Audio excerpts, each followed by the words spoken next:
It's the black guy in the corner, but they'd rather see a on the corner.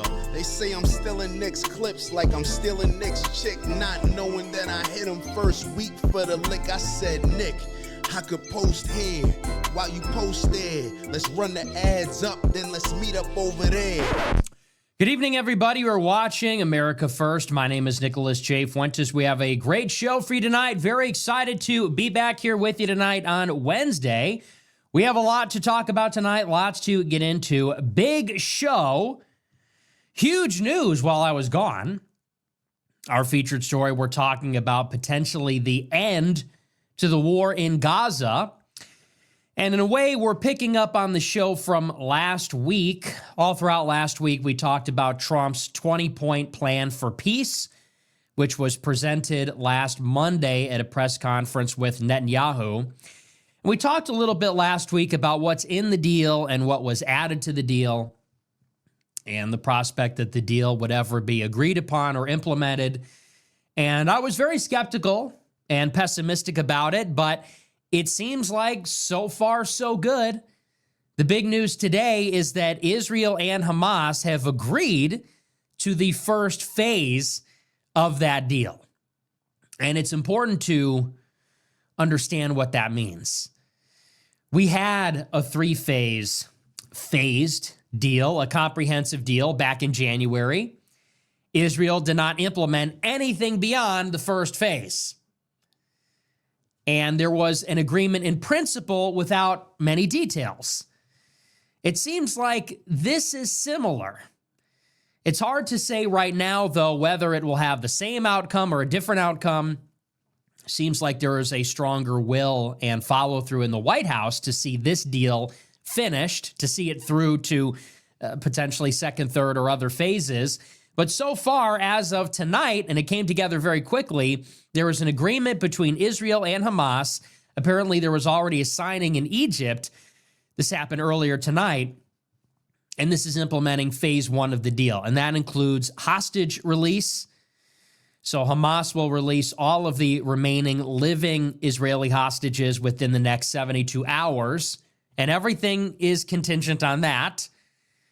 And if Hamas does this, Israel has agreed to release hundreds of their Palestinian prisoners from Hamas, but also from Fatah, from other political parties in Gaza. And then Israel allegedly is going to pull back from 70% of the Strip. Now, what's interesting about this part of the deal is that Israel has not announced that they've agreed to that. The first phase says there's a prisoner exchange, prisoner release. The hostages go.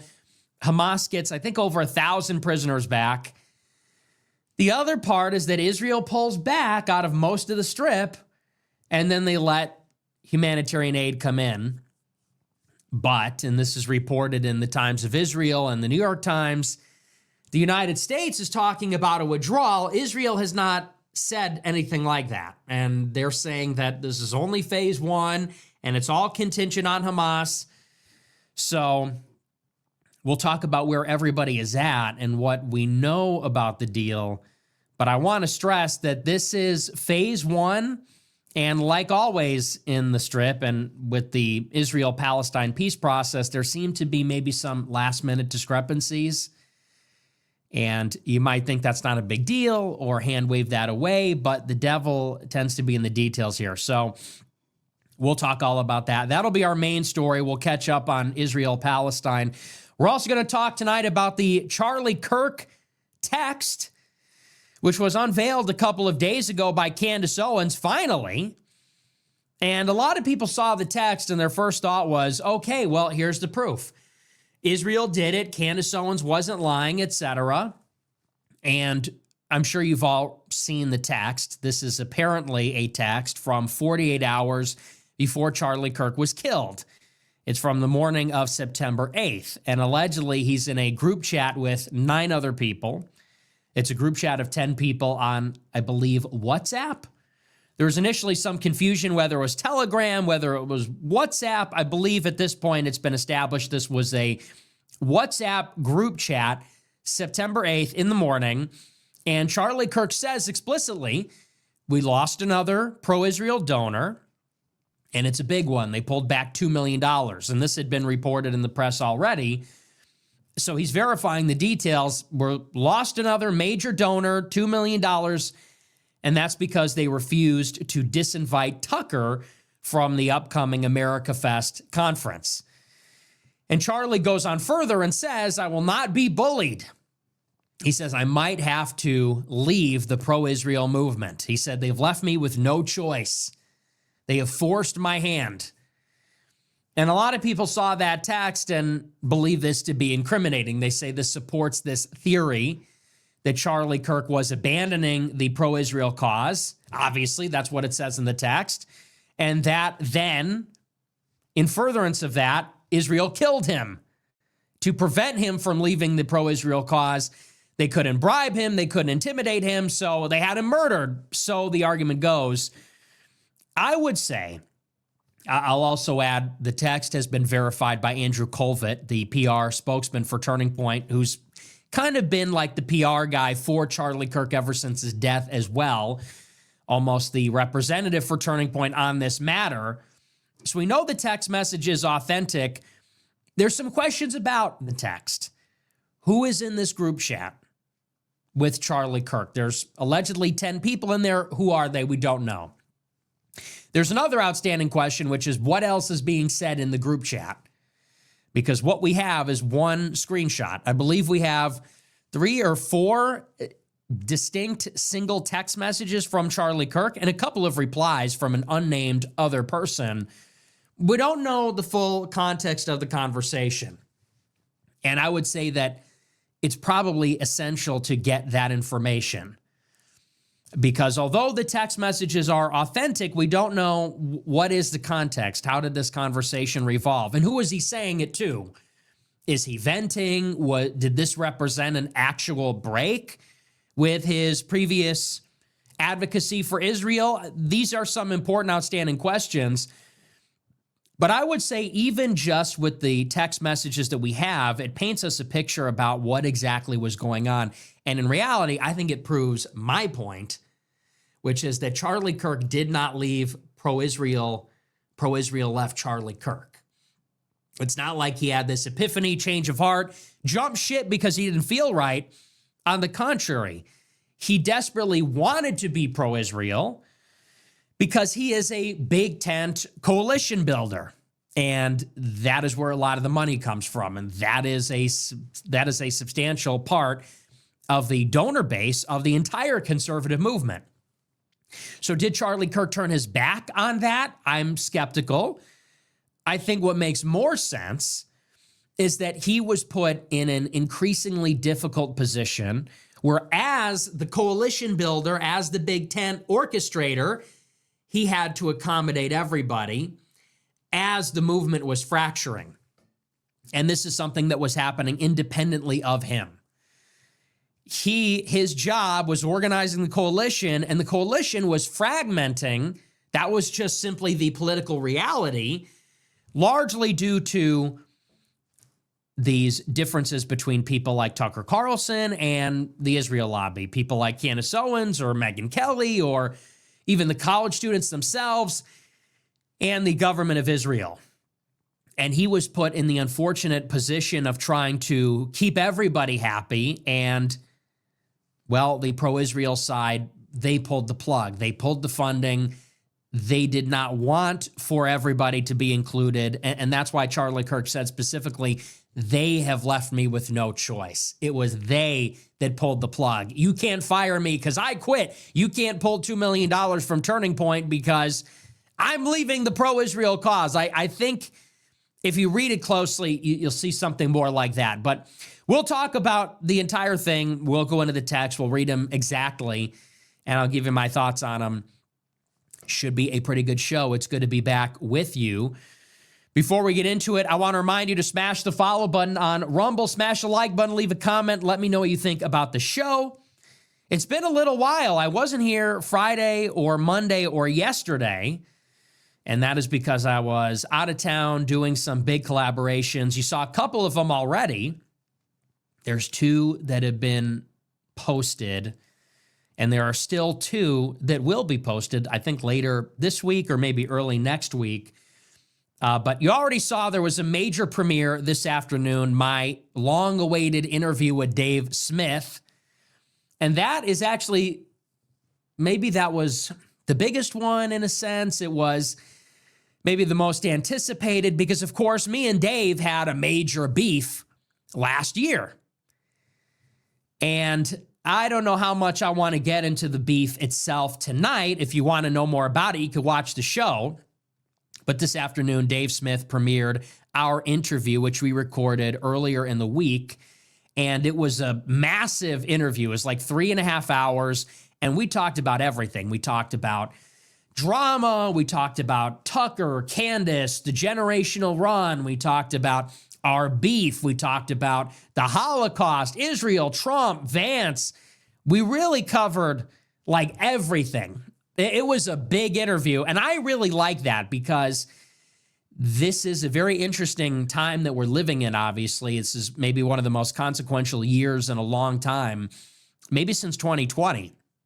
It has that same like world historical significant feeling that it did in 2020. Like, you know, that old quote, they say there's days where years happen. It certainly feels, or years where decades happen. It certainly feels something like that. And doing a huge, long conversation like that, I feel like it lets the conversation breathe.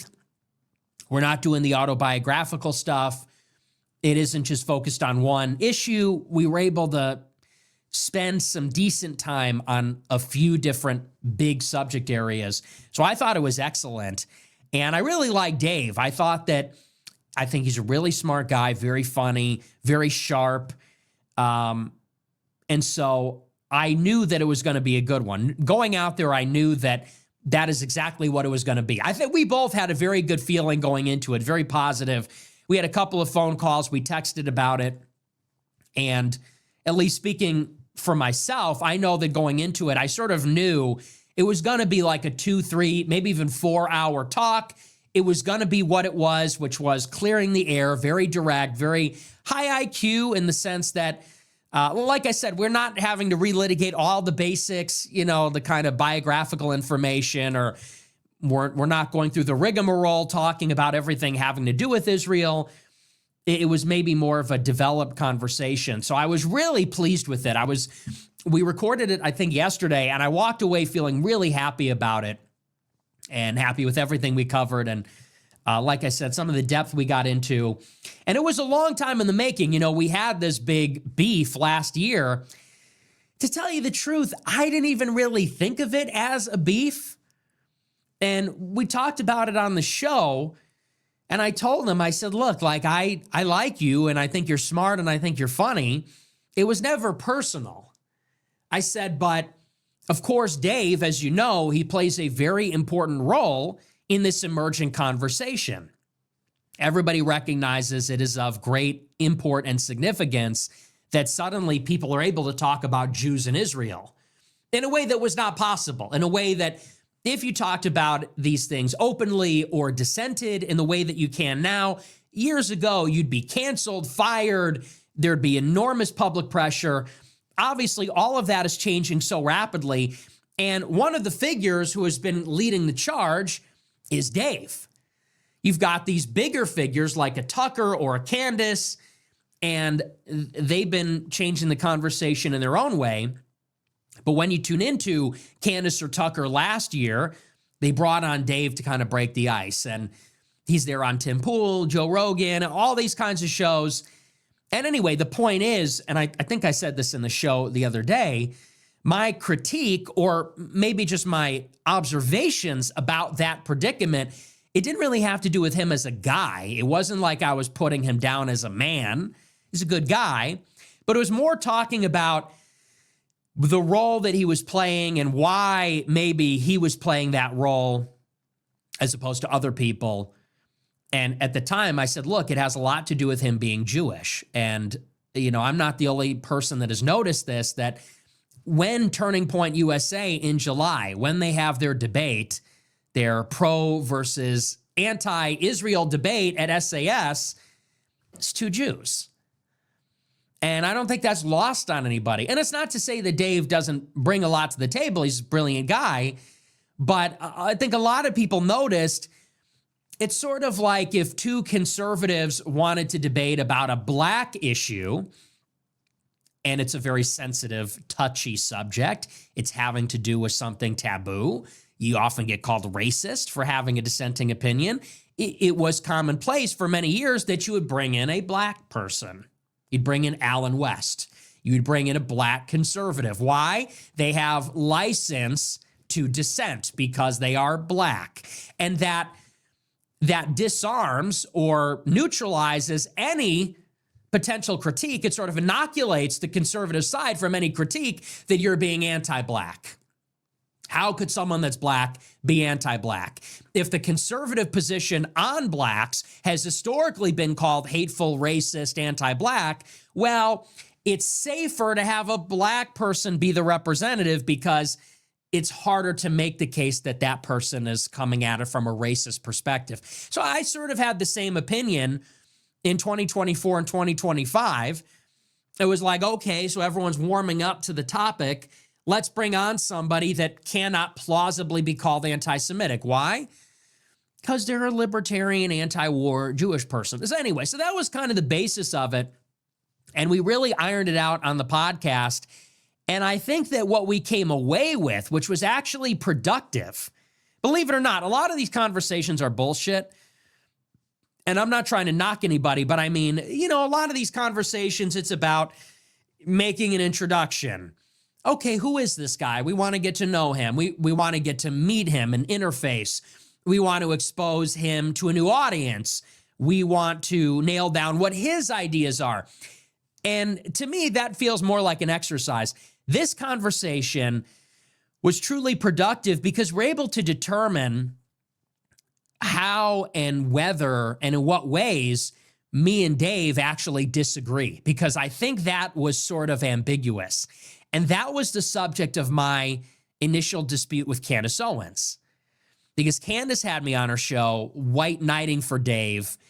Of course, she sat me down and on Dave's behalf said, why are you attacking Dave Smith? Is it because he's Jewish? He's on our side, this and that. And I told her, I said, look, me and Dave have a real disagreement. I said, and what seems to be happening is that Dave represents maybe a more moderate or liberal side of the Israel critical side. And whether it's because of this tokenism to soften the blow, or it's because it's ideologically more liberal, I said there's a higher tolerance for that than my position, which is a more radical critique of the whole enchilada, of the whole thing. And, she, I think, was being a little tough. With Dave, I think we really straightened it out. And what we walked away with, spoiler alert if you haven't seen it, is that Dave really is, and I said this to him, lowercase l, liberal. And by that, you can take it as classical liberal, a right liberal, as opposed to a left liberal or a progressive, libertarian. But he comes at it more from the perspective that you've got certain Jews and non-Jews that are pushing things like neoconservatism. And so it's a more of a narrow critique. It says that you don't really have a problem that proceeds from Jewish identity or Jewishness per se. You have some Jewish people, powerful Jewish people, that with a number of non-Jewish people happen to be pushing some aggressive policies, and they're coming together for different reasons. The defense industry, the ideological neocons, these like democratic globalist types like a Dick Cheney, a Condi Rice, and these fanatical like Kudniks and Israeli nationalists. There's this convergence. That's why we're getting it. Whereas me, I am illiberal. I am identitarian. I believe that race and religion are essential. And race and religion imply necessarily political interests. And so, and this was really the rub, is basically Dave is saying it's not the Jews, it's like neocons. And many of them are motivated by Jewish self-interest, whether that's rational or irrational. Me, I'm saying, no, it is Jewish identity in itself. It is, in a nutshell, the Jews. It is the fact that by their nature as a group, they have a history of persecution, a history of resistance to assimilation, a history as a tiny minority that makes them inherently tribalistic, distrusting of outsiders, willing and able to put themselves first in combination with their transnational presence. And I said, really, that it's a deeper critique. And it's really more of a structural critique. And saying that I don't want necessarily to stop sending Israel foreign aid and reset relations with Israel. America needs to reevaluate its liberal premise and say, can we have American-born Jewish billionaires lobbying for Israel, or American-born Jewish billionaires lobbying for open borders or an open society? We have to kind of reflect on whether an open society can tolerate such an aggressive, organized minority pushing for their international or foreign national interest. That's kind of the disagreement. And I don't know that I was surprised, but I felt sort of relieved to hear him say some of the things that he said, because it's like, okay, so I'm not crazy. We don't really agree on everything. Now, we agree on a lot, but there's kind of like a fundamental difference. And I would say that he represents like libertarian, anti-war, really coming at it from a liberal point of view. And I'm not using that and to be shitty and say like, well, you're just left wing. I mean, no, like that, everyone's liberal. Everyone's priors are that they are liberal. They believe that everyone's a blank slate. Anyone can believe whatever they want. It's somewhat arbitrary. Whereas I am illiberal. I am identitarian. I do believe in group strategies, group interests. And in a democratic, open society, these various groups are going to come into conflict. And it's actually rational that they do so. Properly understood, the Jews do have a collective self-interest. Whites have a collective self-interest. Blacks have a collective self-interest. And politics increasingly becomes a forum for those interests to be mediated and increasingly actually to be sharpened and to become a source for conflict. And anyway, so that was very interesting. But it was a really good talk. If you want to watch it, it's on his YouTube channel. It's on YouTube. It premiered this afternoon, and people loved it. I mean, the reaction, I think the feedback was universally positive. I also did a stream with Sneeko. I retweeted that. That's on Twitter, and we just kind of hung out. It wasn't like, it was about 20 minutes, so it wasn't a 3.5-hour political debate, but I got to catch up with him a little bit. And about Sneeko, I just want to say, I do feel compelled to say this. I saw a lot of people in the replies. They're giving Sneeko a hard time. And some people are being funny and they're goofing around. But I do have to say, Sneeko has really always been there for me. And I saw some people in the replies, they were saying, oh, Sneeko's going to have Nick on his Twitter show because he does these daily videos on Twitter. He makes these they're more like artistic video essay type uploads. People said, oh, you're having him on your Twitter now that he's on the generational run. And people were basically saying Sneeko was being opportunistic. And I think it's only fair to say in reply to that if you recall, Sneeko really put me on 3 years ago when I was on Cozy, before I was on Rumble, before the generational run, when I was canceled by everybody, before I met Ye. It was in the summer of 2022 when I was really languishing, when I was really having a tough time. I had no platform access. This was way before, this was before October 7th, Ye 24, before any kind of hint of this huge run that I've been on for the past couple of years. He had me on his stream multiple times, advocated for me when he had really nothing to benefit, and it cost him significantly. He got me on Fresh and Fit along with Zerka, and I think he worked on some other people getting me on some shows. So I think it's only fair to push back on that because I did his thing and we hung out. It's always fun. He's a solid guy, but I saw a lot of groypers giving him shit. And I do feel compelled to say this because it's the same with Patrick Bet-David. When people do the right thing, you have to be as lavish in your praise as you are when you're hating on them when they're doing the wrong thing. That's borrowed from Dale Carnegie, but it's true. The Groypers need to be just as positive towards people that are helping us out, taking a risk, doing the right thing. We have to have a longer memory for the good things that people do for us as much as we have a memory for the ways that people screw us over and the ways that people are cowardly or don't always do the right thing. So I just wanted to say that. But yeah, so anyway, it's been another long weekend of content. I'm a little bit exhausted. I got back today, had a lot of work to do, and now I'm doing a show. So I don't know if you could tell, but I'm a little bit tired. So we're going to try to get through the show as best as I can. I can't promise I'm not going to crash out on the super chatters. Anyway, so that was the big weekend of content. Dave Smith, Sneeko are uploaded. Big day. And then we have a couple more collaborations coming up that are finished that will be released, I think, in the coming days. Certainly, I think, before next week.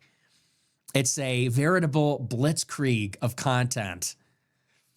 Did you see that clip? I posted that on Telegram. Somebody sent me this clip from Candace Owens' show, and she goes on Twitter before, and this is kind of a good segue. We'll talk about these texts. But on Candace Owens' show, she talks about this tweet. She goes on Twitter and says, today is Blitzkrieg Day, because she was going to release this big evidence in the Charlie Kirk scandal. And we know what Blitzkrieg is. If you graduated high school, I would hope you know what Blitzkrieg is or was and what it means. She goes on her show and she's reading through her own tweet and she goes, yeah. So I tweeted, it's Blitzkrieg Day. And I said, wait, stop. What did she just say? I double tapped. Wait, what did she just say? Blitzkrieg? Blitzkrieg? It's not, bitch. It's not an omelet. She says Blitzkrieg Day. I go, okay, so she can't pronounce that. She goes, and Blitzkrieg, that's relating to the Germans. It's a strategy of bombardment. And so we're bombarding them. And I'm like, oh my gosh, she doesn't know what Blitzkrieg. I'm like, are you serious? I'm watching, somebody sent me the clip. They're like, she doesn't know how to pronounce Krieg. I said, in what context? They sent me the clip. She goes, today is Blitzkrieg Day. That's, like the Germans. It relates to the Germans. It's a strategy of bombardment. Strategy of, what are you talking about? That's not, it means lightning warfare. It means lightning warfare, racing ahead with fast mobile units, following up with armor. What are you talking about? I think the armor went first, then the infantry. But point being, she goes, it's a strategy of, what? You watch every one of these shows, there's just like a little nugget. There's a little 10-piece McNugget morsel in the show. I can't get over it. Anyway, that's actually a good segue. We'll get into it. Our first big story for tonight is about this Charlie Kirk text, which she unveiled. And you know what? To her credit, whether you want to call it lightning warfare, a blitz, or you want to call it a blitzkrieg and it's a bombardment, whatever you want to call it, however you want to say it, she brought it. She brought the evidence, finally. And this is all I've been asking for. I said from the beginning, after Charlie Kirk was murdered, I said, look, if there's any evidence at all about his change of heart on Israel, about any potential conspiracy, I said, we need to see the evidence. We need to be guided by the hard facts, not speculation, not visual artifacts inside of a live stream. People say that looked like a muzzle flash. You don't know that. It could just be a low resolution stream. From the very beginning, I said, we need to be led by the facts and follow where the facts lead. And I said from the outset, if the facts lead us to believe that there is some Israel connection or any connection, any conspiracy, I said, I'm willing to go where the facts lead. I'm willing to follow. But from the very beginning, we had very little in the way of facts. From the FBI, they were making some extraordinary claims. Law enforcement says we have videos, photos, written confession, we have DNA evidence, we have the murder weapon, we have a suspect. Okay? Now, granted, and it's important to keep in mind, in this assassination, we have a suspect in custody that the state claims is the killer. They've charged him. Unlike the Thomas Crooks, Donald Trump assassination attempt, they took him alive. What does that mean? It means that they are going to have to convict him in court. Thomas Crooks is dead. You can't convict him. So you don't have to worry about finding a jury. You don't have to worry about making the charges stick. You don't have to worry about proving it to a jury. More importantly, you don't have to deal with that entire process because you don't have a suspect or a killer to try. This is different. The FBI has their man. Now, when you have a high-profile killing like this, it is never the case that law enforcement releases all their information. It just isn't. Because, and the state came out, I think within days of the assassination, and they said something very specific. They said, we have a constitution. They said that the suspect has a 5th and 6th Amendment right to a fair and speedy trial, to a jury of their peers. And I think what he was getting at, if we're being logical, is that if you're trying to convict this guy, you need to convict him before a jury. To get a jury, you need to find a group of people in the state of Utah that is not tainted, that they don't know all the facts, they don't believe he's guilty. You need to find a dozen people in the state of Utah that do not know enough about the case, that they're prejudiced against the suspect. They cannot taint the jury pool. So in an ordinary murder investigation, the state does not release everything to the public because the trial happens in court, not in the press. But in particular, in such a high-profile case, you can't put out everything that you have because you need to find a jury, and then you need to convict him in a court of law before a jury and allow the accused to exhaust all of his legal remedies to the fact that he's being accused for murder. So with that being said, the state is claiming that they have all of this, and that will have its day in court. The state says they have video, photo, a suspect, a murder weapon, DNA, a confession. They have all this. And I understand people have expressed skepticism and doubt about those claims. And I agree. We should not automatically take that at face value. But all of those claims literally will have their day in court. And then I assume those things eventually will make their way to the public, but it first must be proven in a court of law because that is our legal process. On the other side, you don't have a ton of evidence. You have a trap door. You have people that are fidgeting at the moment that Charlie Kirk was shot. Some are speculating that they're fidgeting because they're concealing a weapon, or they're signaling to the shooter, or they were activated when the shot was taken to carry out some kind of pre-planned cleanup operation or something like that. There's not a ton in the way of evidence. On the state's side, like I said, they have a guy. They claim to have a weapon, a written confession, video, photo. They say there's DNA on the towel. They identified the gun. Okay, that's what they claim they have. That's a lot of hard evidence. If that's real, that's pretty solid. On the other side, you have people saying, well, that doesn't look like an entry wound, and that's more in the realm of speculation. So anyway, without belaboring it, from the very start, I said we need to follow the evidence. If you have evidence, produce it. And what was very frustrating is that the charge on the conspiracy was being led by Candace Owens. And for basically 4 weeks, Charlie Kirk was assassinated on September 10th. It is October 8th. For the better part of 4 weeks, she had not produced any hard evidence. She has alluded to hard evidence, like the letter, which she never produced. She has alluded to video evidence or maybe other evidence of claims, statements by Charlie Kirk. Up until Monday, we have not seen any of that. And that made me very skeptical of everything that she was saying. But finally, on Monday, she brought the goods and she delivered what appears to be a completely authentic text message from Charlie Kirk 2 days before he was killed, from September 8th. He was killed on the 10th. These are text messages from the morning of September 8th, where Charlie Kirk, very much along the same line as his letter to Netanyahu in May, his remarks on Megyn Kelly in August, and other private conversations he had with other people, these text messages are consistent with that. He is saying that he's being bullied by the pro-Israel lobby.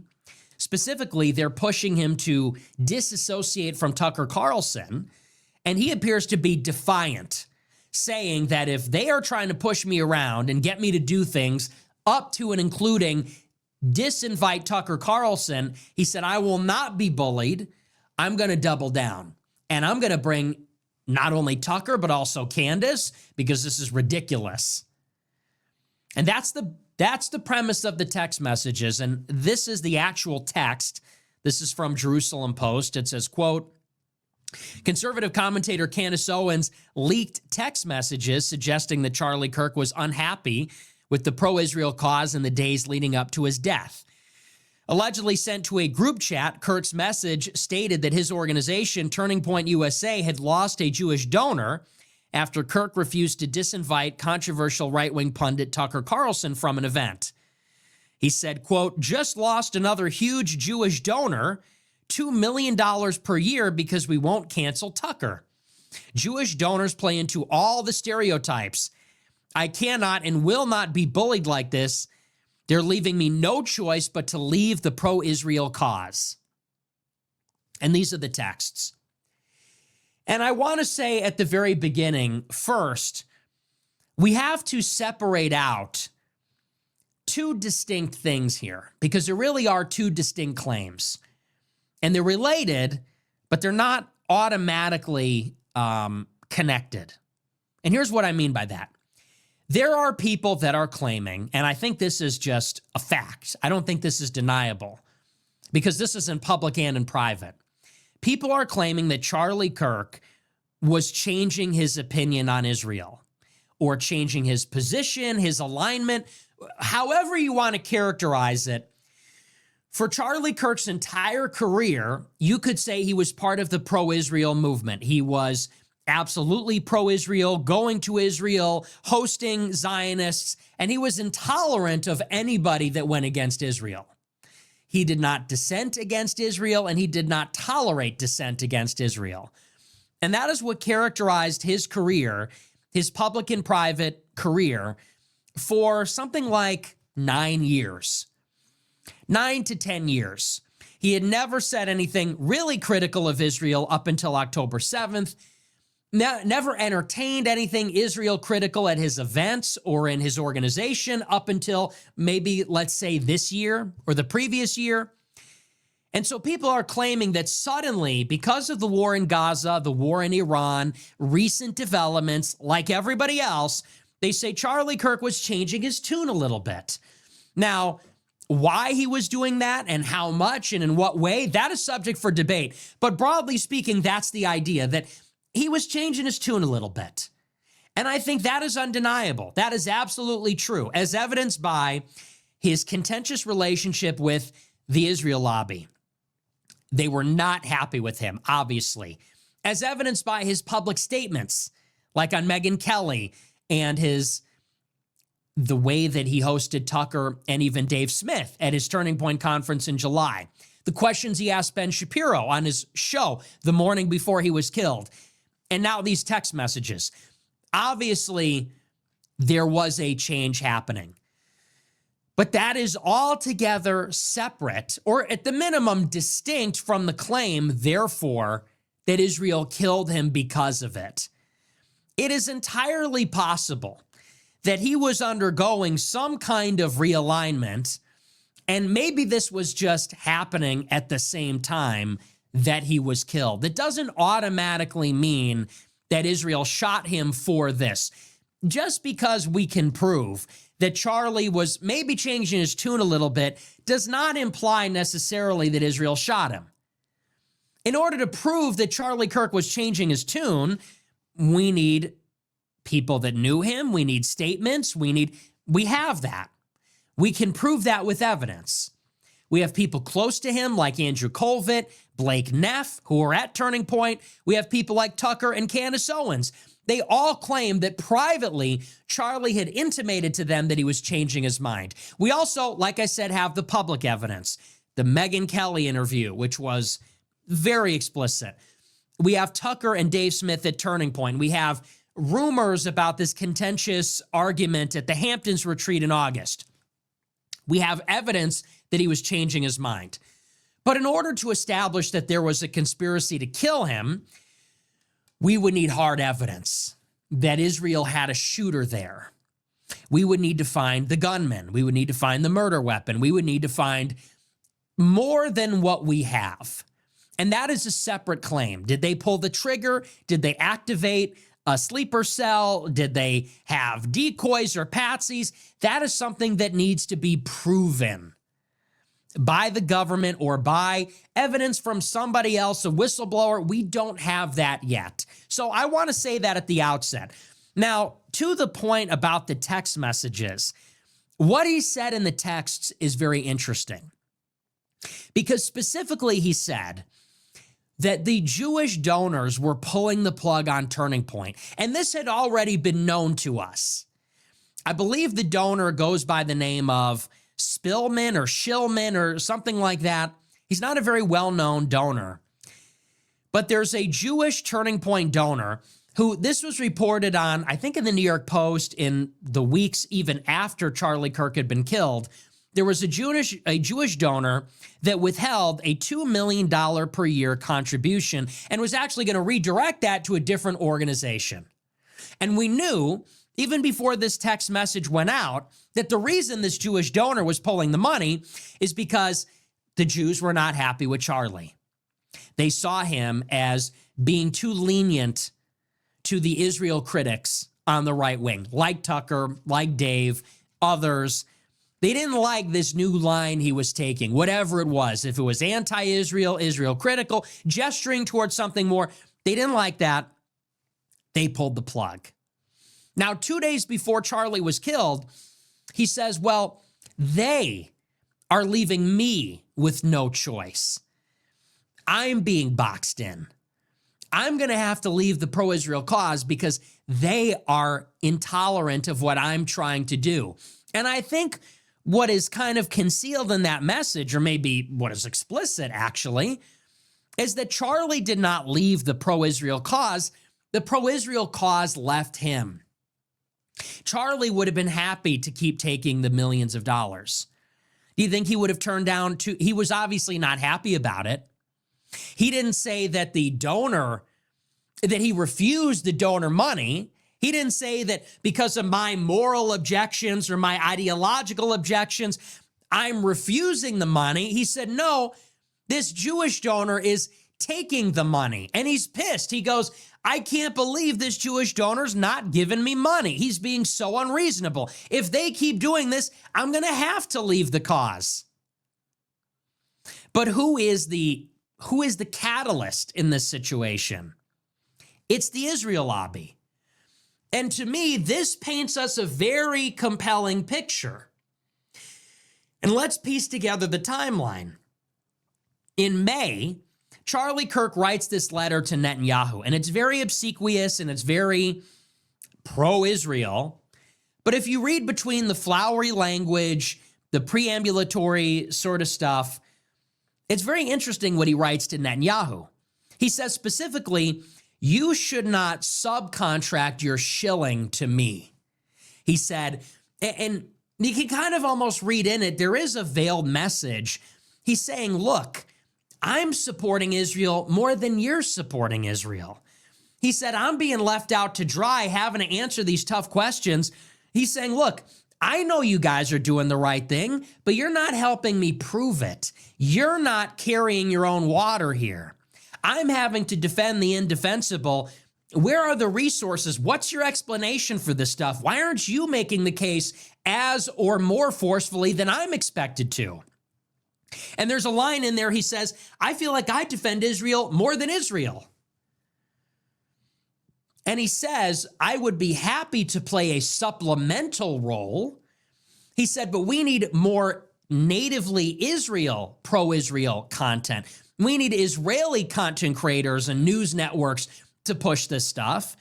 He said, and I'll help you, but I can't be the primary guy anymore.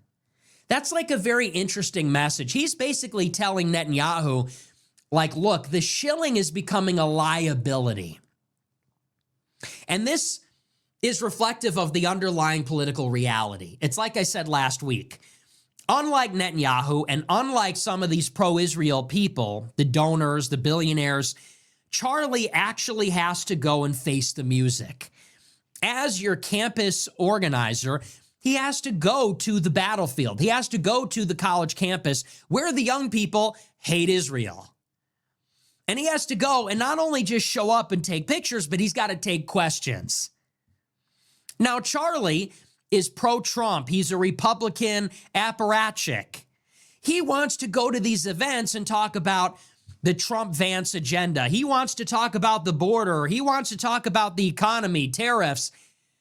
And it's becoming a distraction and a liability that everywhere he goes, he is dogged by these incessant, tough questions about Israel. And he said this, he said, everywhere I go, half the questions I get are about Israel and they're all negative and I'm happy to do it, but like, I don't want to do it. That was the message of the letter, was you guys are losing the PR war and it's dragging me down. I got to go and face these kids that hate Israel. And why do you think they hate Israel? It's because you're not explaining yourselves. You're not fighting the battle. I have to clean up the mess and you can't subcontract that to me anymore. I'm holding all the weight and you're not. You got to pick up the slack. That was sort of the message in May. Then he hits up Bill Ackman. Bill Ackman's a pro-Israel Jewish donor, and they set up this event in the Hamptons. And the premise of the event is they're inviting these Turning Point influencers to the retreat to train them up so that they can then go on the campuses and defend Israel, among other things. And Josh Hammer is there, and Seth Dillon is there, and all the major, Xavier DeRusso, these people that are literally on the payroll, they're all there. And I think once again, maybe this was in the service of offloading the responsibility to defend Israel to these other people. In July, backing up a little bit, so he reaches out to Ackman in May, the retreat is in August. In July, Charlie has Tucker Carlson speak at SAS and hosts a debate between Dave Smith and Josh Hammer about Israel. And once again, I think that Charlie Kirk is looking at the situation where you still have a Republican Party that's very pro-Israel, but you also have this very influential element that is very critical. Guys like Tucker, who is unignorable. He's the biggest influencer, the biggest host, has the biggest show, and he's pushing, with many high-profile guests, this very critical line about Israel. And I think that Charlie, at Turning Point at the event, as a big tent coalition builder, wanted to show that there could be coexistence. This was sort of paying lip service to the idea that we are going to be a little more tolerant. The big tent can fit everybody inside of it. It was an accommodation for people like Tucker or those that like Tucker, and saying we're still going to have pro-Israel people, but we're also going to open up the tent and we're going to keep Tucker inside of it. And we're going to host this debate and demonstrate that we can still have people maybe from both sides of this issue inside the Republican tent or inside the conservative tent. That was maybe the big action that caused the chafing with the Israel lobby. They hated that Tucker was welcome there. They hated that Dave Smith was there. They hated that Dave Smith won the debate. And then quickly after, Charlie Kirk was doing damage control. He did a focus group with a bunch of the student chapter leaders, And they were venting and airing out, this is what we think about Israel. And I think what Charlie Kirk was doing was kind of showing to the donors and saying, look, this is what I have to work with. He has Tucker and Dave Smith. The donors are furious. They're saying, Charlie, what are you thinking? Tucker's an anti-Semite. Dave Smith is an anti-Semite. How dare you let them at Turning Point? This is out of control. They're furious with him. And Charlie hosts this focus group with the kids. And he has the kids speak, and the kids are saying, what do you think of when you think of Israel? Genocide, Epstein, Mossad. And I think what Charlie was doing with the focus group was to take this to the donors and say, look, this is what we have to work with. You may not like what I did, but this is where 50% of my kids are. This is where 50% of my student chapter presidents, my student, whatever you want to call them, my youth activists, this is where they are. This is what they think about Israel. And he's telling them, like, Houston, we have a problem. And we're not going to solve the problem for the Republican coalition, keeping it together, being pro-Israel, by banishing these people, banishing Tucker and half of our audience. I think that's what Kirk was doing there, was saying, you can hear it from the horse's mouth. This is what I have to deal with at the debates, at my Turning Point chapters, at my events. And we have to accommodate these people. That's just where they're at, and we got to meet them where they're at. In early August, the first week, he goes to this conference with Bill Ackman, and allegedly they light into him. They're disappointed with his Israel-critical positions. They don't like this dose of reality that he's giving the donors, although he's at this event. And it's within days of this that he goes on Megyn Kelly. And he says on Megyn Kelly, I support Israel. I'm pro-Israel. I'm never not going to be pro-Israel. He said, but being one of the strongest champions that has nothing to prove on that front, Charlie says, now I'm getting called a Jew hater. He's basically saying, how dare you? He said, I'm trying to help you. I'm carrying water for you. I've done it for years. I've proven my bona fides on supporting Israel. And now, not only will you not work with me, but you're accusing me of being an anti-Semite. He says to her, there's this moment where he says, boy, he goes, you're not going to lose me, but you've really deflated me. That's about as explicit as it gets, this frustration, saying, look, I'm being put in between a rock and a hard place. I've got to defend your indefensible stuff. I also have to walk this tightrope and accommodate half these kids that hate Israel. He says, I'm doing my best. I am American, by the way. I don't actually work for you, even though you give me money. And you're going to call me an anti-Semite and pull your funds? He's saying, wow, how am I supposed to accommodate you any longer? And then a month later, this is early September, this is where we get this text where he says, they're pulling the money. They are leaving me with no choice. And I think when you put this whole story together, you actually don't see a person who is having a change of heart. Maybe on some level, and Andrew Colvett reacted to the text messages. He's the spokesperson for Turning Point. He said, look, Charlie was against Islam. He was against Hamas and the Palestinians in some sense. He said he supports Israel because Israel is the custodian of the holy sites, the Christian holy sites. He said, and he believed that Israel was part of Western civilization and believed in this like Judeo-Christian thing. And I believe that Charlie believed in all that until he died. That's what Colvett said, and I believe Charlie believed that also. He also reaffirmed that on the Megyn Kelly interview. Colvett said, but his criticisms were that the war in Gaza should end. He disagreed with the conduct of Israel in the war in Gaza, the attacks on the churches, some of the aggressive attacks on the Palestinians. And he disagreed that they were dragging us into a war with Iran. He didn't like that.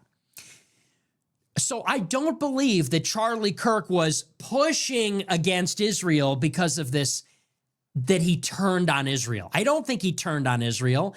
I think, like everybody, he had some qualms about some of the things Israel was doing, but he was willing to work with them. He wanted America to continue supporting Israel.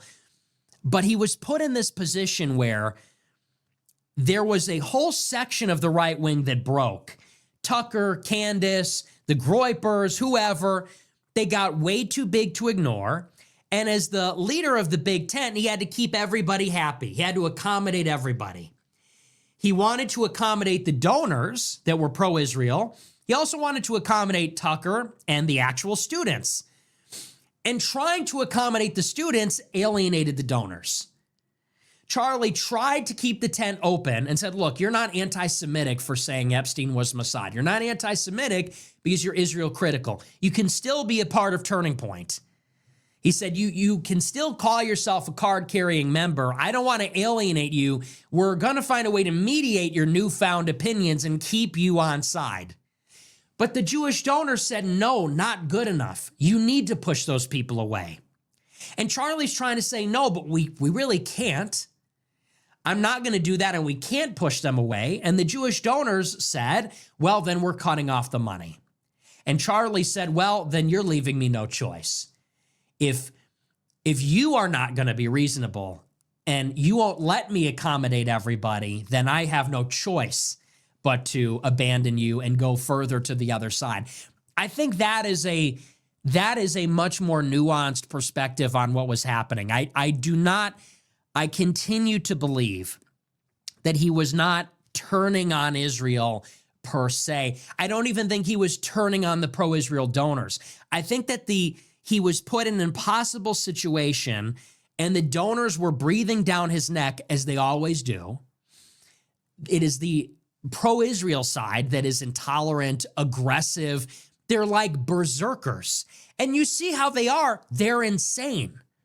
The pro-Israel donors, they're all like Mark Levin. They're all these like weaselly, goblin-esque, vicious haters.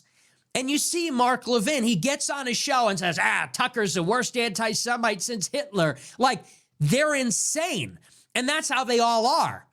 And if Charlie is not basically bowing down before the Western Wall, if he's not making 6 million trips back to Israel to kiss the ring, they're lumping him in with the rest. And to me, the real story there is not that Charlie flipped. It's that Israel is alienating literally everybody. Gradually and incrementally over time, they're alienating everybody. All these people that started with questions went from 0 to 60 because they were told by the Jews, you can't ask questions. You're asking questions, you don't support the war, you're an anti-Semite, you're out. And that happened to Candace. That's literally what happened to Candace. She was at Daily Wire and she said, I don't think the Palestinians should be genocided. And Shapiro and Clavin and the Jews at Daily Wire get together and say this. She's out of control. We have to take her out, right? That's what they said about Candace. They would not give her an inch to question. And she split. Same thing with Tucker. You could see that even a year ago, Tucker was a little bit reluctant to criticize Israel. And the heat that he got, I think he was like, now you're pushing forward with Iran. Now you lost me too. Megyn Kelly, same story. Charlie Kirk, same story. Me, 10 years ago, same story. It's that they are pushing everybody away. And I would say that Charlie Kirk, he is somebody that wanted to support Israel, did support Israel, was one of their most loyal supporters, and I think if given the opportunity would have accommodated everybody, would have accommodated Shapiro and Josh Hammer and Seth Dillon and Bill Ackman, who he reached out to, and Sean McGuire. All these guys were trying to get involved, but he was also trying to accommodate the other side. And Charlie was trying to have it all ways, but who vetoed this? It was the pro-Israel side.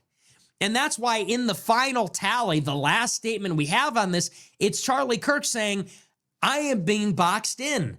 You pulled the plug on me. You left me with no choice. You're taking away the money. I'm trying to hold this thing together. You're being unreasonable. You're going to force me out of the pro-Israel. And I think that is realistically what took place there. Now, with all that being said, I think that it makes a lot less sense that they killed him because clearly their most wanted man is Tucker. They hate Tucker the most. because Tucker is against them at this point. Explicitly, overtly, vocally, consistently, Tucker, and by the way, they're open about this, he is their number one op. And so I just find it hard to believe if they were going to take somebody out, who's their most wanted? It's not Charlie, it was Tucker. So for that reason, I find it hard to believe that they made a move. Here's the other thing. They plied Charlie Kirk with millions of dollars for years. If they wanted his allegiance, don't you think they would have just re-upped the money? It would have cost them $2 million to keep Charlie Kirk on side. You know, they pulled $2 million. That didn't work. Okay, publicly execute him and risk getting caught. Risk getting exposed and blamed and ruin everything. Do you think that makes sense? If 2 days before he was killed, Charlie said, they're forcing me out, it sounds like, one, a decision hadn't been made. Maybe he was just venting, but clearly he was not resolved to turn on Israel, even if he was thinking about it privately. It also says that they kind of pulled the plug on him first. It doesn't look like they tried to win him back because there's a menu of options. There's bribery, there's blackmail, there's intimidation. It doesn't seem like they tried any of that. Do the Israelis go from, you hosted the guy we really hate, to now you signed your death warrant? Again, I'm a little skeptical of that. And unless hard evidence is produced that there is some killer out there that is on the loose that is not Tyler Robinson, I'm very skeptical that there was that he was really martyred for Israel. I think in reality, and by the way, we don't have to, I'll put it this way. Just because I don't believe that Israel killed him does not mean that this does not shine a light on a bigger conversation, which is that whether they pulled the trigger or not, Charlie dying when he did shined a light on what was going through his head at the time.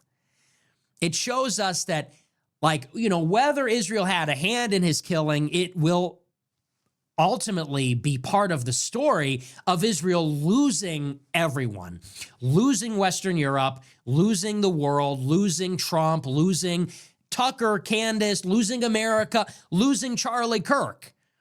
And so we don't need to believe that they pulled the trigger, although I'm open to that if there's evidence to say that they still lost him. In the final tally, they lost him. And it's interesting where he would have gone, because it seems that Charlie Kirk was basically becoming a groyper. In the end, what was really left? In 2019, the groyper war was waged saying, you are too pro-Israel, you are too pro-legal immigration and liberal on race, you're too liberal on social issues and not strong enough as a traditional Christian.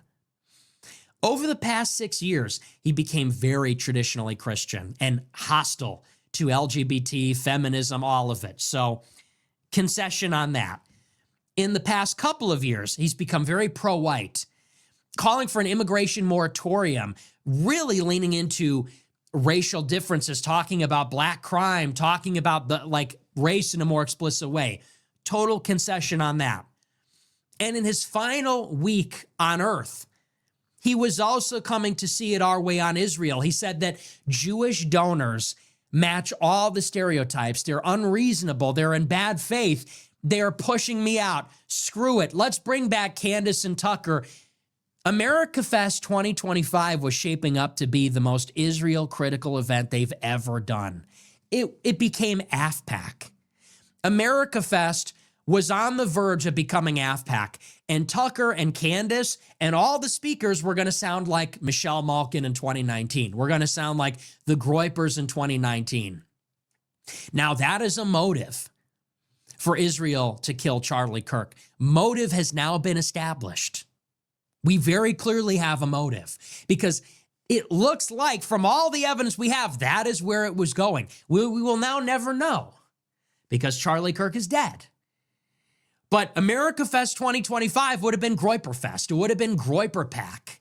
It would have been GroyperCon. Bring back Tucker, bring back Candace, maybe bring back Nick Fuentes. And what would that have looked like? What do you think Tucker and Candace would have been speaking about at America Fest, the preeminent, biggest conservative convention in America in December 25, in the middle of the Gaza war, all the goings-ons, it would have sounded like Groyper War, and it would have basically sealed the deal, the Groyper ascendancy in the conservative movement, and in particular the youth movement, would have been a done deal. Did Israel take him out for that reason?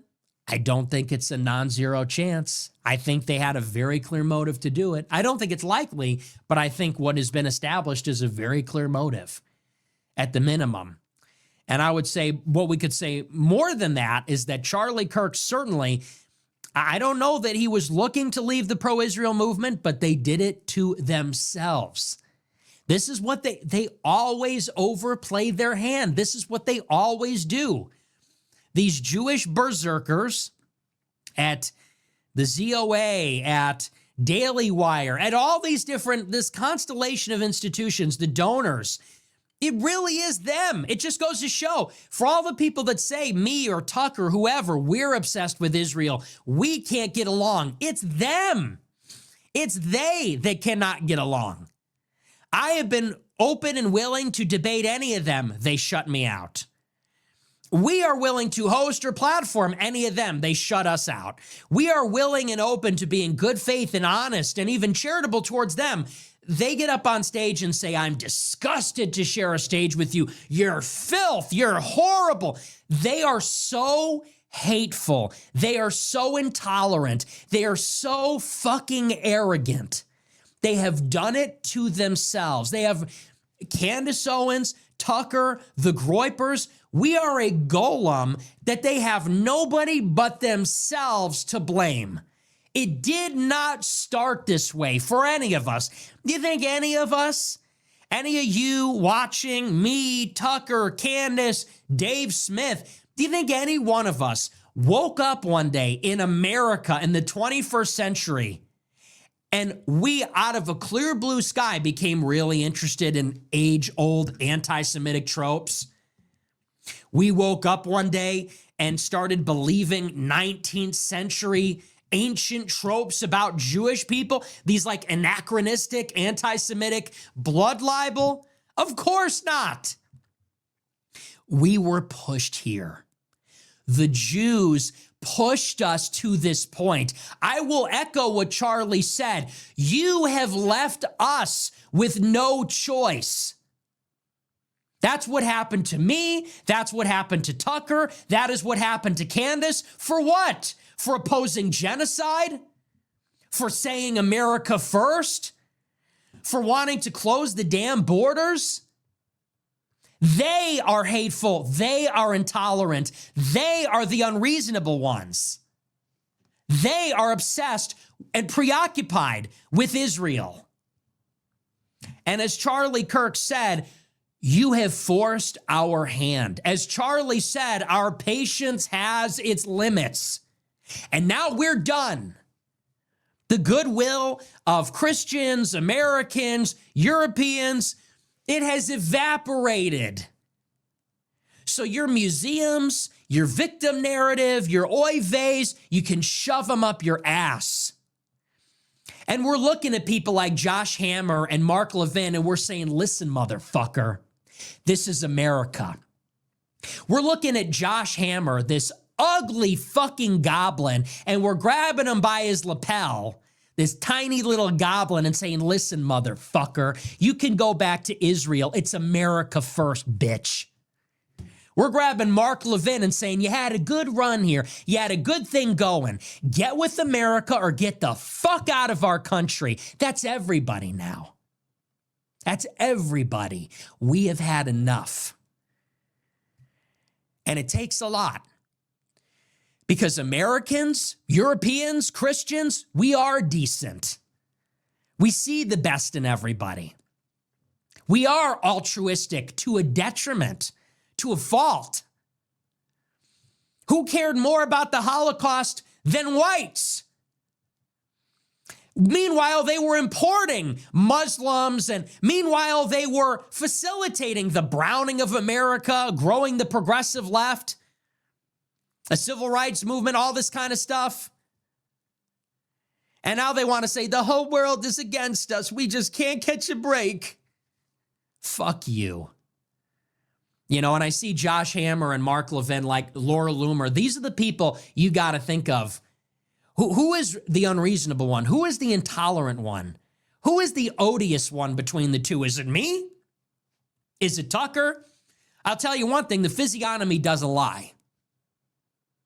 Who is wicked? Tucker Carlson and Nick Fuentes, who I think are pretty honest, reasonable. I think the love of God, the love of Christ in particular, shines through. Maybe not in this exact moment because I'm worked up. Or Mark Levin and Josh Hammer that go in their goblin voice. You know, these Europeans, they're anti-Semitic. They're inherently anti-Semitic. It's in their DNA. They're filth. They're utter filth and they're trash. They're trash.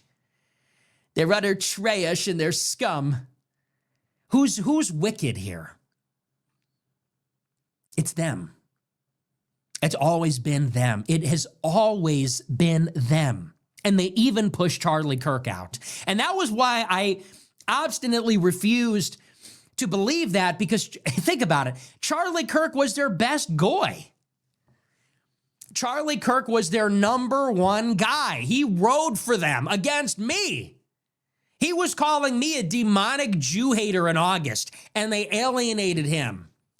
And that's because all those ugly faces, Josh Hammer and Seth Dillon and all the rest of them, got in his face in the Hamptons, and they pointed their fingers in his lapel. They came up to here on his, he was this towering Aryan, and they said, Charlie, you're sounding like these anti-Semites.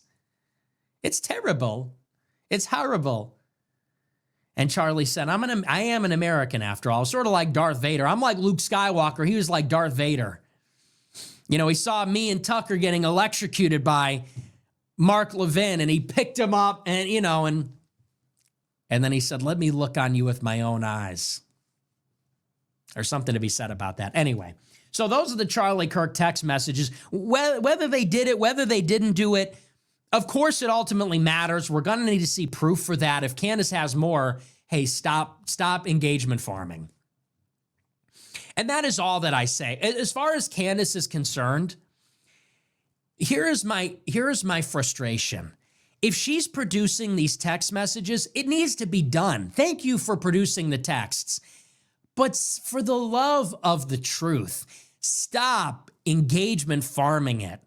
She goes on Twitter the other day and says, should I release more names on my show tomorrow? Bitch, why are we playing this game? If you have evidence, you got to put it out. And she's coming up with this convoluted, it's 5-dimensional chess. I had to make them lie, then prove them wrong. Okay, fair enough. You got to put the evidence out now. It's getting to be a little, and it's been for a minute. It's coming across now like a grift. Why are you censoring the names of the people in the chat? You got to show us what you got. Show us the names. Show us the other screenshots. You got to take it seriously and treat it with the gravity that it deserves. You got to show the information. And she responded to me saying this. She didn't even answer the question. She says, federal informant Nick Fuentes says, why did I not release the information immediately? She said, well, it's sort of obvious. No, it really isn't, actually. Aren't you the one talking about, you know, the truth? We need the truth to be revealed. Okay, well, you need to put out the evidence then, if you've got it. You didn't put out the letter. You waited for the New York Post to publish that one. You didn't put out any evidence on the Hamptons. You waited for Bill Ackman to do that. So we want to see the rest of it. But she's Candace first. Whether she put out a good receipt or not, she is so up her own asshole. It's all about, she's milking the shit out of this. She's making it about her. We could tell her, we could shame her until eternity. We could shame her until Jesus comes back telling her, stop being a hypocrite, stop milking this for attention and money and clout. Just release the evidence. She's going to do what she does best. She's going to milk it for her own benefit. And I think that's what she'll do in the future, which is a shame. I don't think that it needs to be that way, but that's how she operates. So anyway, so that's that. I don't know that we're going to get into the Israel peace deal. I think we're about an hour and a half in, so we'll have to save the Gaza peace deal for tomorrow, just because the text messages was a big deal to kind of lay out the whole timeline here. So I'm just going to change the title on the show. And then we'll take a look at our super chat.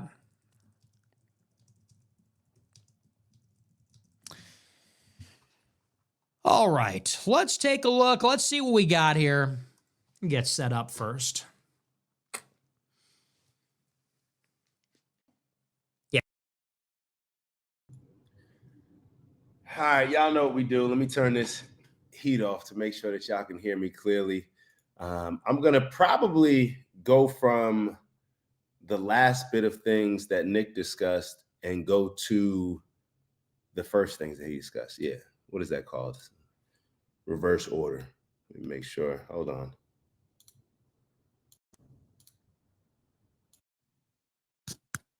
All right. So you should be able to hear me a bit better now. All right. So let's get into it. So Nick said in the last couple, in one of his last statements, that we were pushed here, that the Jews pushed us here.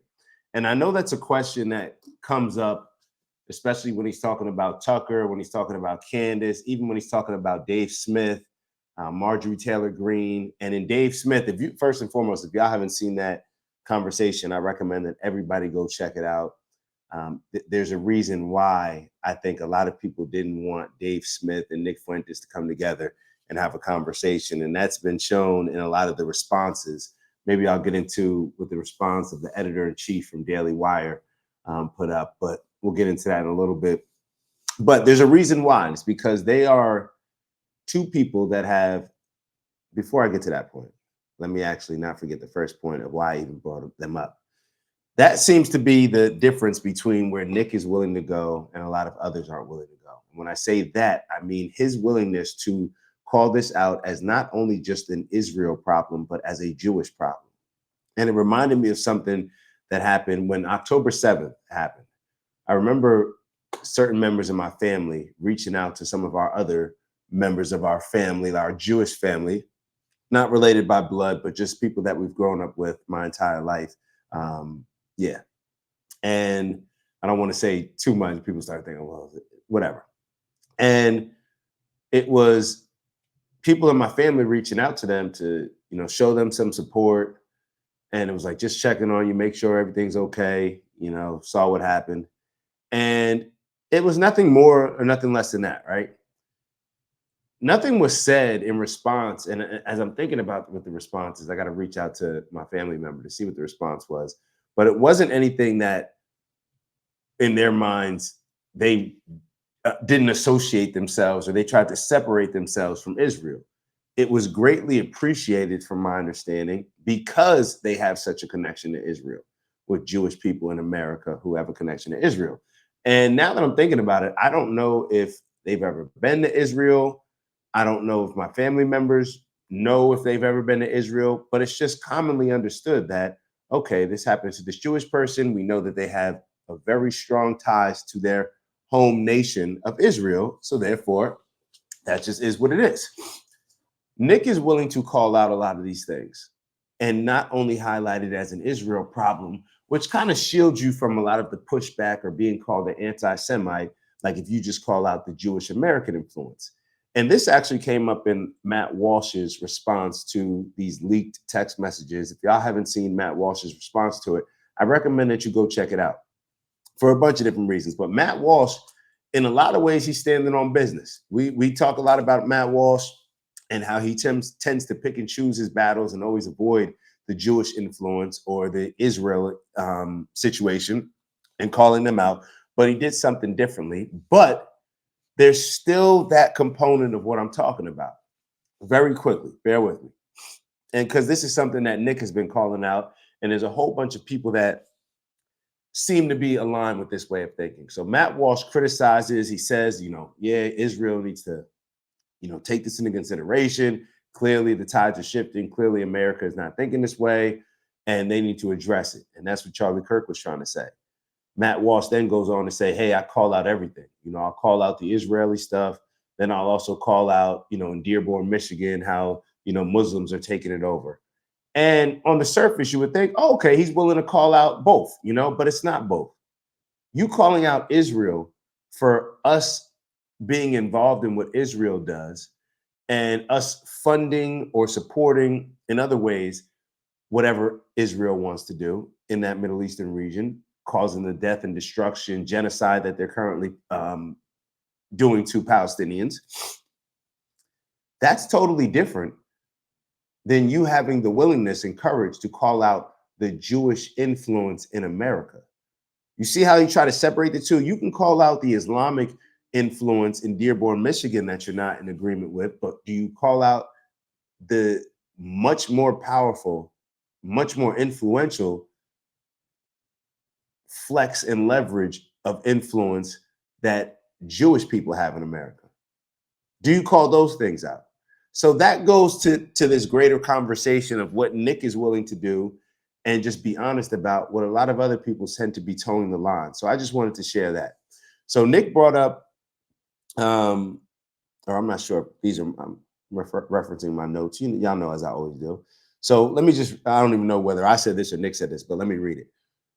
You bring up or bring out the, oh, okay. Oh, this is my opinion that, and I think Nick was touching on it as well.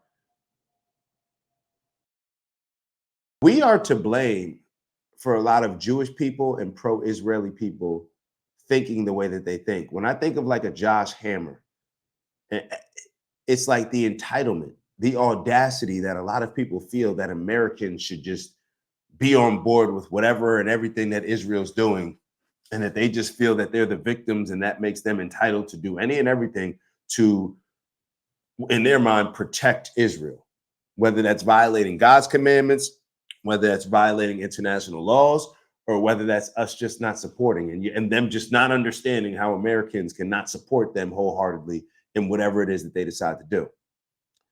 We've created a lot of that.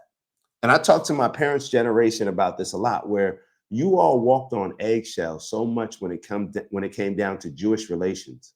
You walked on eggshells so much that it created a sense of entitlement and victimhood in them, to now where they feel this entitlement now, where it's like kind of birthed another generation of entitlement to them. And it's the same thing when it happens to Black people. It's like Black people, you tell them they're victims so much, and that now they start to feel that they're entitled to certain things in America, and that they can do certain things. They can be racist or say mean things to other groups of people that they wouldn't allow to be said to them, because they have this right to do it, because they've suffered so much oppression that therefore they can deliver it to whoever else without ever being held accountable. It's the same mindset that, in my opinion, has a lot of pro-Israel, Jewish Americans, whatever you want to call it, Zionists, very delusional. I mean, just in particular with the Zionists, like, what do you think that most Americans are going, like, how do you think we're going to look at this situation where, you conquered this land of people, you took their land that they owned, you can say it was British, controlled by the British or whatever else, it doesn't matter. The Palestinian people owned the actual land. They were allowed and purchased land and homes there that were taken away from them. And by international law, after World War II, you're not allowed to do that, period. It's a law. So for y'all to think that we're just going to side with you, and maybe when I'm saying y'all, in your mind, you're thinking just the white Americans, I don't know. Maybe you feel that there's enough Ted Cruzes out here that have been manipulated to thinking that their gateway to heaven is being good to Israel and doing whatever Netanyahu and Israel feel is just.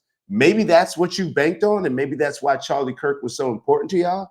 But you do realize that there's a whole bunch of Americans, whether Black, white, Indian, Jamaican, whatever other Asian, across the board, there's a whole lot of people that don't see it that way, that can recognize, like, I'm not only able to put myself in a Jewish person's point of view, in their shoes, but I can put myself in Palestinian shoes.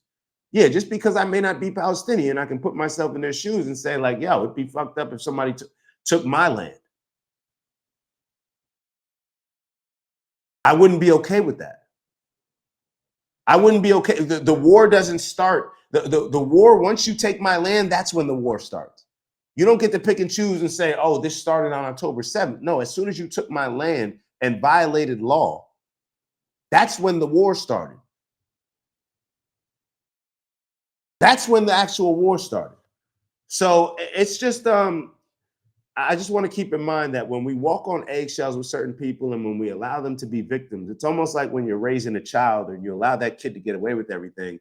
They get to a point where now they're in high school or college, and it's like a high school kid that got away with everything because he's the best person on the team. He goes to college and thinks like, yo, I'm just acting normal. I don't have to hold myself to the same standards as everybody else. I was allowed to get away with everything in high school because I was the best player. Well, now things have changed. And now look at the disservice that you did to that player, because now they're going to college and they can't adapt because they've never been held accountable to the same standard as everybody else. That's what it's like.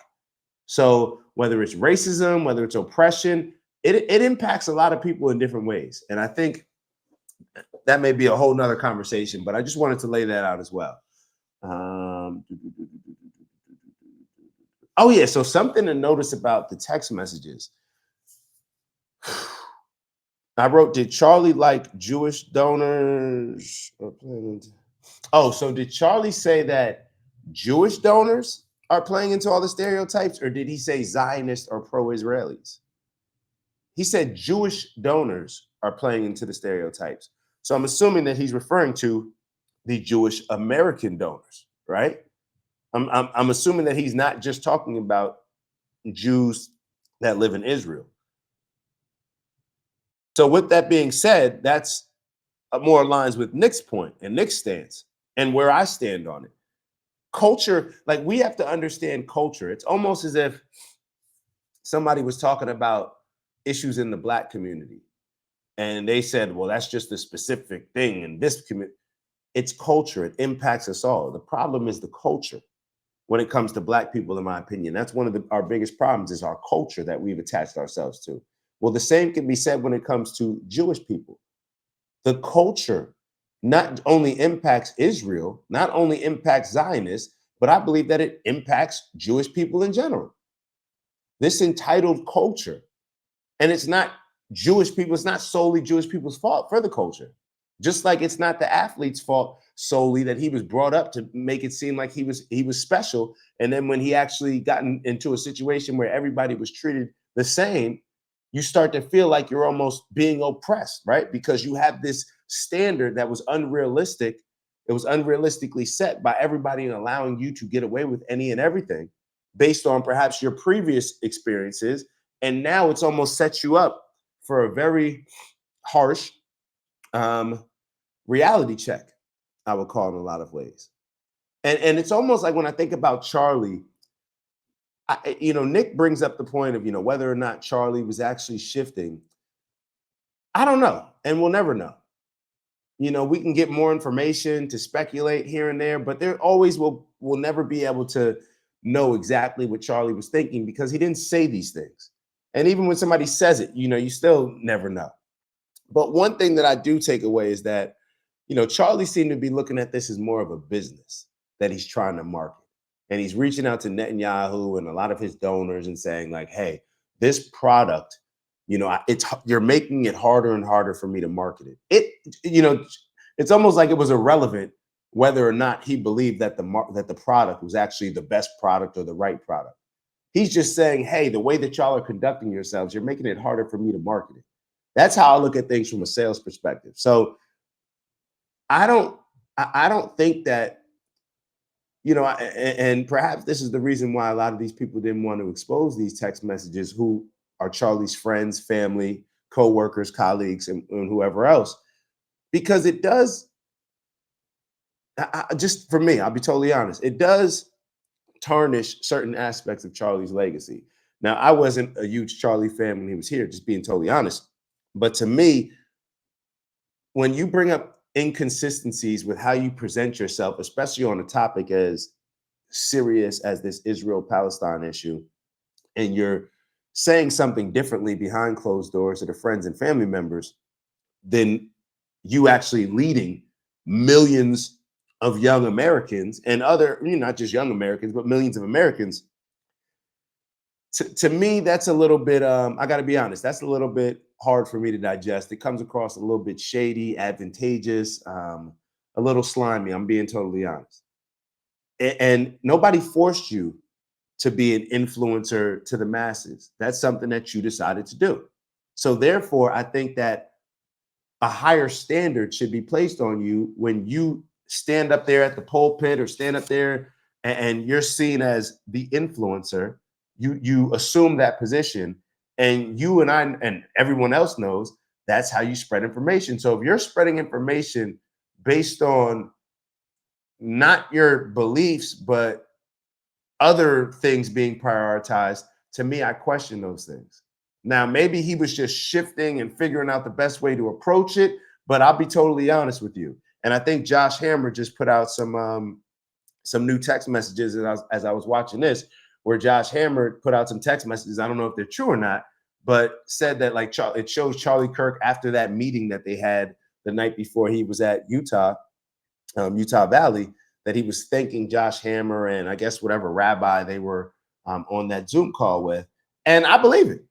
I believe it because I don't think that Charlie Kirk wanted to lean away from Israel. I think that he was just getting pissed off that it was becoming harder and harder for him to market his product, and it was becoming a distraction for him marketing his other products. That's what I really think happened. So I don't know. Let's keep going. All right. And Nick mentioned something about blitzkrieg.